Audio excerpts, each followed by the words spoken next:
நண்டு கிரேவி மசாலாவோட ஒரு சின்ன அட்வைஸ் சேர்த்து பார்க்கலாமா? ஐ நோ அட்வைஸ்னால் யாருக்கு தான் பிடிக்கும். இன்ஃபேக்ட் எனக்கும் அட்வைஸ்னால் பிடிக்காது.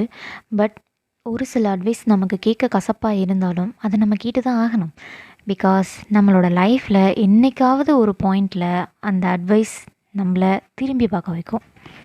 சின்ன வயசுலேருந்து நான் லேர்ன் பண்ணிக்கிட்டது, பார்த்தது, பழகுனது இதெல்லாம் எனக்கு கற்றுக் கொடுத்தது ஒரே ஒரு விஷயந்தான். ஒரு மனுஷனை நம்ம எதெல்லாம் வச்சு எடை போட முடியும்? இதுதான்.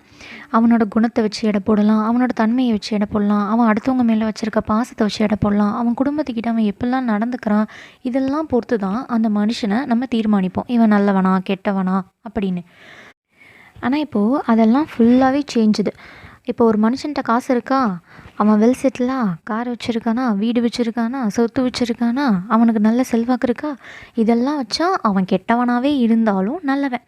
ஒருத்தன்ட்ட காசு இல்லையா, அவன் கஷ்டப்படுறானா, அவன் ஏழையா, அப்படி இருந்தும் அவன்கிட்ட நல்ல குணங்கள் இருக்கு, இவ்வளோ இருந்தும் அவனை உதாசீனப்படுத்திடுவாங்க. காரணம் அவன்கிட்ட அந்த நோட்டு அதான் காசு அது இருக்காது.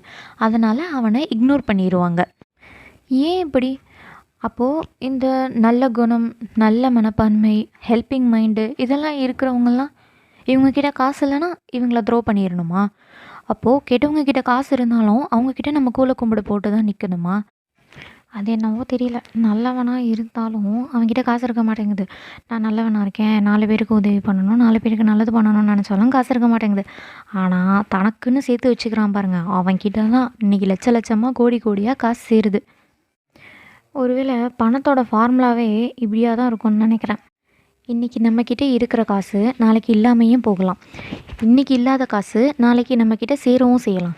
ஸோ ஒரு காசை வச்சு ஒரு மனுஷனை என்றைக்குமே எடை போடக்கூடாது. இது என் லைஃப்பில் நான் கற்றுக்கிட்டது.